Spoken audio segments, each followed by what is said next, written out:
Winter సీజన్లో లభించే ఎన్నో పోషక విలువలు కలిగిన మామిడి అల్లంతో నిమ్మ ముక్కలు తయారు చేయడానికి మామిడి అల్లం, నిమ్మకాయలు, కొత్తిమీర, పచ్చిమిర్చి, సాల్ట్ కావాలి. మామిడి అల్లాన్ని చిన్న చిన్న ముక్కలుగా కట్ చేసుకోవాలి. అదేవిధంగా పచ్చిమిర్చిని, కొత్తిమీరను కూడా సన్నగా తరుక్కోవాలి. నిమ్మరసాన్ని తీసి పక్కన పెట్టుకోవాలి. ఇప్పుడు ఒక బౌల్లో కట్ చేసి పెట్టుకున్న మామిడి అల్లం ముక్కలు, పచ్చిమిర్చి ముక్కలు, కొత్తిమీర, నిమ్మరసం, మన రుచికి సరిపడా సాల్ట్,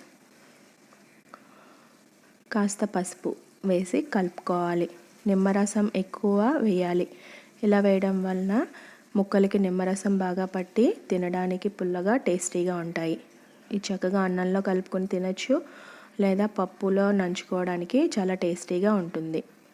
లైక్ చేయండి, షేర్ చేయండి, సబ్స్క్రైబ్ చేయండి.